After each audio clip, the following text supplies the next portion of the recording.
Olá pessoal, vamos começar então com a nossa aula 2 de filosofia, onde nós vamos ver os 4 grandes períodos da filosofia.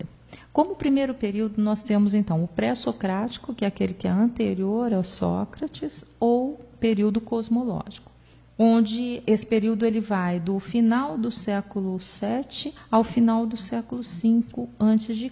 É o momento em que a filosofia se ocupa da origem do mundo e das causas das transformações da natureza. O homem ele está, então, no início da sua separação da ideia de que os deuses tomam conta de todas as coisas. Eles querem entender como é que é o funcionamento do mundo e do homem e também da natureza. Bem, no segundo período nós temos lá o período socrático, que ele inicia com Sócrates, então, que é o grande marco da filosofia grega, ou também chamado de período antropológico. Então, seu nome já diz. Esse período ele trata das questões humanas, como a ética, a política, as técnicas e outras coisas que estão direcionadas diretamente com as questões humanas. Então, esse período ele vai do final, na verdade, do século V e passa por todo o século IV a.C.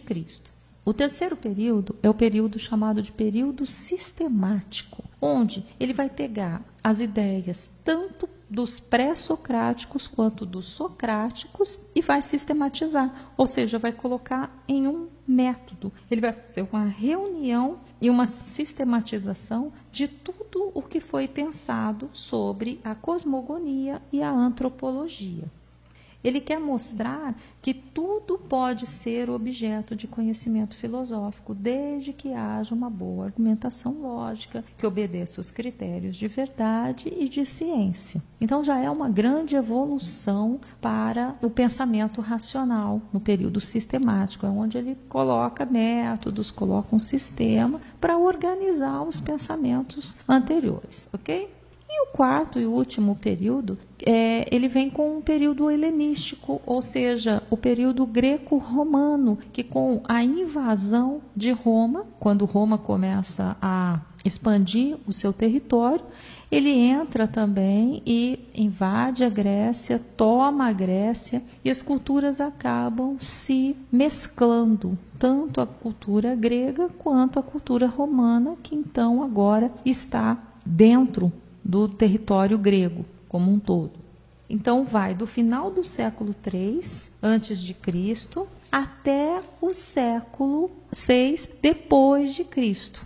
O período helenístico ele vai do final do século III a.C. até o século VI depois de Cristo.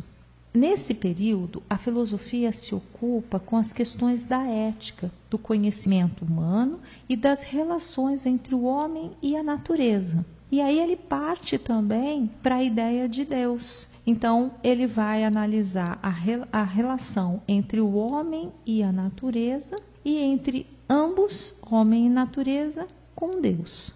Muito interessante esse quarto e último grande período da filosofia grega. Bem, os filósofos foram chamados então, esses primeiros filósofos, de pré-socráticos, já que Sócrates de Atenas é um marco na filosofia grega clássica, estando a filosofia dividida em 2 períodos em função de Sócrates. O primeiro período é o pré-socrático, período anterior a Sócrates, e o período socrático é o posterior a Sócrates. Então, no período que Sócrates vive, já passa a ser o período socrático, ok? Na aula passada, nós tínhamos parado a explicação com o surgimento dos primeiros filósofos, tá? Eu citei, então, o primeiro grande filósofo, historicamente falando, Tales de Mileto, que é responsabilizado pela iniciação da filosofia grega. Depois, seguido de Anaximandro e Anaxímenes. Então, vamos ver o que aconteceu. Tales de Mileto, Anaximandro de Mileto, Anaxímenes de Mileto e Heráclito de Éfeso, eles pertenciam à escola jônica, que é uma escola de uma linha de raciocínio, tá? Chamada escola jônica. Seguida da escola jônica, nós temos a escola itálica, que quem participou dessa escola foi Pitágoras de Samos, Filolau de Crotona e Áquiles de Tarento. Depois, a escola eleata, nós temos Parmênides de Eleia e Zenão de Eleia. Essas três escolas que eu falei, jônica, itálica e eleata, são as escolas que estão lá, os primeiros filósofos buscando o primeiro elemento de todas as coisas, como eu expliquei na aula passada, porque eles queriam descobrir e entender, na verdade, como funcionava todas as coisas. Bem, essas três escolas eram chamadas de monistas. Por quê? Elas procuravam isolar apenas um elemento básico para que contivesse todas as coisas. Por quê? Somente um único elemento. Então, por isso, elas são conhecidas como monistas, ok? E a escola que é pluralista, ou seja, mais de um elemento, é conhecida como a escola da pluralidade. E quem pertence a essa escola é Empédocles de Agrimento, Anaxágoras de Clasômena, Leucipo de Abdera e Demócrito também de Abdera. Ok? Então vamos lá. Qual era o primeiro elemento, então, componente em todas as coisas para Tales de Mileto? A água. Ele dizia que a água estava constando em todas as coisas. Ele dizia também que os metais e as pedras poderiam ser reduzidos ao estado líquido. Então, nesse raciocínio, ele percebe que a água é o primeiro elemento de todas as coisas. Muito bem. Anaximandro de Mileto, são todos contemporâneos, ele defende a ideia de que todos os elementos eram englobados por um elemento comum. Esse elemento comum ele chamou de apeiron, ou seja, o indeterminado, algo que eu não posso ver, mas sei que existe. É muito interessante essa ideia do Anaximandro. Assim, ela está envolta num momento de mistério, uma coisa assim meio misteriosa, como é mesmo. Ele achava assim que tudo partia, surgia do apeiron, que era o indeterminado, e depois voltavam para o apeiron. Então, assim, ele precede a ideia de Einstein, que diz que a matéria não pode ser criada nem destruída. Ela simplesmente existe. E essa ideia é muito próxima da ideia de Anaximandro, que diz que tudo surge do apeiron e tudo retorna para o apeiron. Lembrando, apeiron é o indeterminado.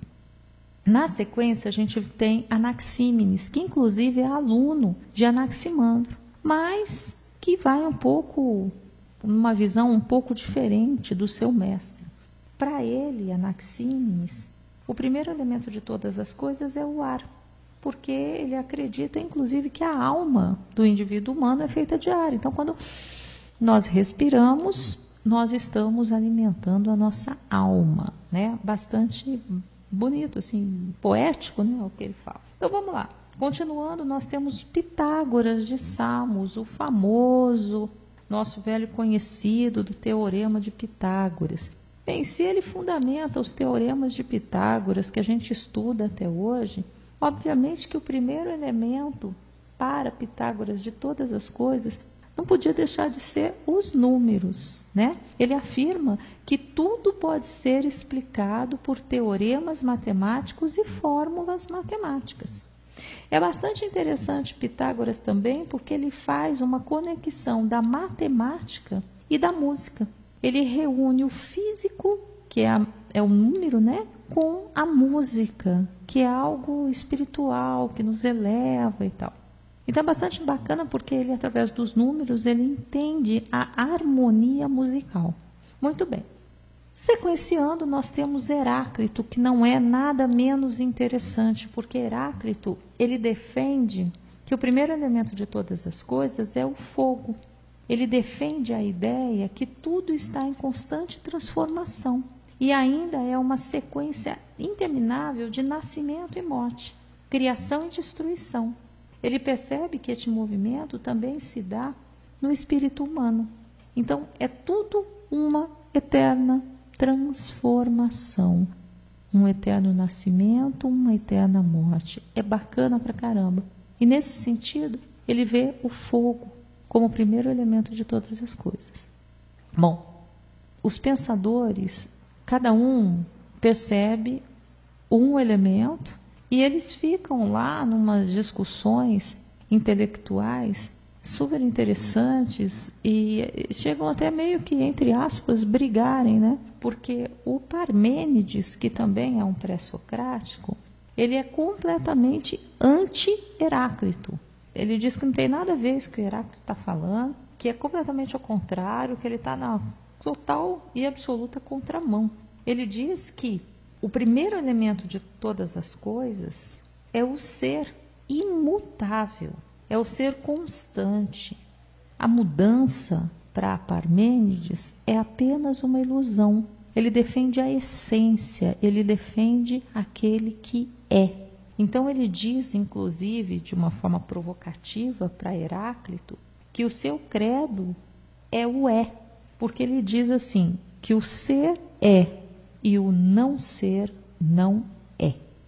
Ou seja, não existe o nada, não existe o não ser, porque ele diz que a gente não pode pensar aquilo que não existe. Dá para a gente pensar um pouquinho nessas coisas que eles falam, parece que todos têm um pouco de razão, e enfim, é muito, muito bacana mesmo. Bom, aqui nós terminamos a escola monista, que eles estão lá procurando apenas um elemento. Agora vamos partir rapidamente para a escola pluralista, onde eles defendem muitos elementos. Então nós temos ali Empédocles, que ele reúne também o científico e o espiritual. A sua especialidade é medicina, então ele diz que a essência de todas as coisas são os 4 elementos: o ar, a água, a terra e o fogo. E que eles podem ser encontrados, esses 4 elementos, em todas as coisas. Anaxágoras, que já é um outro pensador pluralista, ele diz que o primeiro elemento de todas as coisas, ou seja, a essência de todas as coisas, é um número infinito de sementes. É uma diversidade imensa de vida. Tá? Ele percebe um espírito ou uma mente onisciente, impessoal, que concede a ordem e a constância do universo. Então, que essas inúmeras e praticamente infinitas sementes é que dão vida, dão origem a tudo que existe, inclusive a todo o universo, porque as coisas são diferentes, mas todas são. Então, temos que ter um infinito número de sementes que proporcionou, na verdade, né, tudo o que existe. Sequenciado, temos Demócrito. Ele defende a ideia de que o mundo era composto de uma minúscula partícula, e essa minúscula partícula está presente em todas, absolutamente todas as coisas que existem. Pasme você. Sabe qual é o nome que ele dá para essa menor partícula existente em todas as coisas? Átomo. Esse nome, átomo, que você conhece muito bem, ele é dito então por Demócrito lá na Antiguidade Clássica. Ele já percebeu isso, tá? Ele diz também que o átomo é invisível a olho nu. Gente, nada mais, nada menos que a ciência toma como verdade e comprovada verdade isso que Demócrito coloca como a menor partícula de todas as coisas, inclusive o nome permanece átomo até 1945. Átomo era sim a menor partícula existente, sim, em todas as coisas.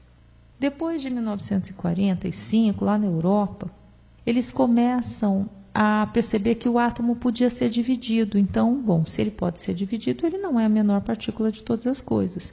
E aí vem o íon, que é a divisão do átomo. Então, o íon passou a ser a menor partícula de todas as coisas. E hoje em dia, já a comunidade científica, os cientistas já conseguiram dividir o íon. E hoje é tido como a menor partícula de todas as coisas, o fóton. Isso é incrível, eu fico assim, uau, porque olha só, o cara, Demócrito, ele vive lá na antiguidade clássica. Ele está lá atrás na história. Ele está mais de 2000 anos para trás. E o camaradinha, não existe ciência, a coisa está começando. E o camaradinha já teve essa sacação de que existe uma partícula existente em todas as coisas. E isso vem na comunidade científica até os dias da nossa atualidade. Você que nasceu depois de 1945, eu também nasci depois de 1945. Mas, puxa vida, 1945, comparado com a história da civilização humana, é menos de um segundo para trás na história da civilização humana. Entendeu? A minha loucura, né? O cara já tinha consciência disso, o cara já sacou isso. Então, assim, lindo, um presente maravilhoso. Bom, aqui com Demócrito, então, a gente fecha essa ideia de busca de elementos para entender como funciona o universo, a natureza, o indivíduo humano. Bacana. Na aula passada, eu falei para vocês sobre os sofistas. Eu dei uma rápida pincelada nos sofistas, que são pré-socráticos também. E eu tinha dito para vocês que os sofistas era assim, praticamente a vergonha da filosofia, o lado equivocado da filosofia lá na Grécia Antiga. E agora, então, eu vou explicar isso para vocês com mais tranquilidade, com mais calma, porque está dentro desse nosso assunto aqui. Os sofistas, eles são tidos como o lado negro da força, podemos dizer assim, porque eles combinam a filosofia, a política, o oportunismo e o cinismo, já que eles cobram por seus serviços. Olha que maluquice. E qual que era o serviço deles? Eles torciam os conceitos da filosofia para defender seus próprios interesses ou o interesse dos seus clientes. E por que clientes? Porque as pessoas contratavam esses caras que tinham o dom da fala, o dom do raciocínio lógico, formal, raciocínio rápido, né? Eles tinham uma percepção filosófica das coisas. Então, eles conseguiam, através de palavras, manipular as pessoas para levá-las ao raciocínio que eles queriam. Olha que loucura, tá? Então, isso indigna os filósofos da época. Por quê? Vocês lembram que eu expliquei também na aula anterior sobre a democracia, que é inventada pelo grego e tal? Então, vamos nesse raciocínio. A realidade da política grega era a democracia, igual a gente tem hoje. Então, uma das características da democracia é que o povo escolhe o seu governante. Muito bem, através do voto. Para que o povo eleja o governante X no lugar do governante Y, eles fazem então o quê? Propagandas políticas, né? Igual é hoje, eles fazem lá naquela época na Grécia Antiga. Quem que eles contratam para fazer essa propaganda? Ou seja, quem que eles contratam para convencer o povo de que eles vão ser os melhores governantes? Os sofistas. Porque o sofista, você paga para ele, ele fala o que você quer que ele fale, mesmo que ele saiba que não é verdade. Então, um cara que não tinha o dom político real, que não estava interessado para o bem da população, só estava interessado em ocupar um cargo de governo e acabar desviando dinheiro, né? Tomando tudo que é bom para si e deixando o povo à míngua, eles faziam assim mesmo. Eles não estavam nem aí, eles não tinham esse cuidado e esse compromisso com a verdade que o filósofo de fato tem. Então é por isso que o filósofo, ele não engole o sofista, ele não gosta do sofista, ele é totalmente contra o sofista, porque é como se o sofista maculasse a imagem do filósofo. Ele vai completamente contra o que o filósofo deseja, que é a busca da verdade, é a ética, é o cuidado e o respeito com o outro.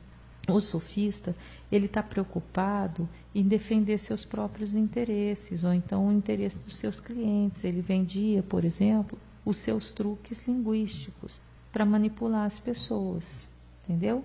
Bom, grande sofista, mais conhecido sofista, é Protágoras. Ele é considerado o primeiro sofista. Ele não tinha nenhum interesse espiritual. Ele era pragmático, ou seja, para ele as coisas tinham que ser práticas. Eu quero ver a coisa acontecer aqui e agora. Protágoras, ele foi considerado e acusado também de crime de impiedade, o que era gravíssimo lá para aquela época e para aquele local. Ele defendia que o homem é a medida de todas as coisas. E isso é o que a gente conhece como relativismo moral. Ou seja, o que é bom para você, é bom para você. E se não for bom para o outro, azar do outro. É bom para você, se vai prejudicar o outro, não tem problema. Se é bom para você, vai lá e faz. Mas e o outro que vai ficar prejudicado? Problema do outro, tá? Então tudo era válido. E se algo não fosse bom para o outro, o azar do outro, como eu acabei de dizer, tá? Ele era total e absolutamente indiferente perante os deuses. Para ele não existia essa força espiritual. E se existia também, ele estava nem aí, tá? Por isso ele era pragmático. Bem, esse é Protágoras. Gorgias é um elemento também esquisitinho, porque ele é conhecido como nihilista, ou seja, derrotista. Ele não investia numa noção de virtude. Ele via o poder de persuasão como essencial. A sua filosofia, ele tinha três vertentes. Ele dizia que nada existia, e se nada existe, você não pode conhecer nada, e se algo existisse e você conhecesse, você não poderia comunicar seu conhecimento aos outros. Então, a única coisa que ele queria fazer era ganhar dinheiro. Inclusive, ele ataca o Parmênides com um poema intitulado Aquilo que Não É, tá? Só para provocar mesmo o Parmênides. E o terceiro sofista que a gente vai abordar aqui é o Pródico. Ele tem um interesse único, era financeiro. Ele é bastante satirizado por Platão, que é um pensador sofista, que inclusive foi aluno de Sócrates, né? Nós vamos tratar de Platão na próxima aula. E ele é muito satirizado por Platão como um professor pedante. Lembra que eles ensinam a retórica, o poder da fala, do convencimento para os seus alunos e cobram por isso? Então, Platão diz que ele é um professor pedante, que ensinava sobre precisões da linguagem, nada mais. Bem, Pródico ele foi condenado à morte por corromper os jovens. Bem, dando sequência a isso, a esses os sofistas, nós temos os três grandes sábios da filosofia grega ocidental do período clássico, que são Sócrates, Platão e Aristóteles, os quais nós vamos ver com maior atenção na aula sequencial, ou seja, na aula 3. Galera, beijo no coração e até a aula presencial. Muito obrigada.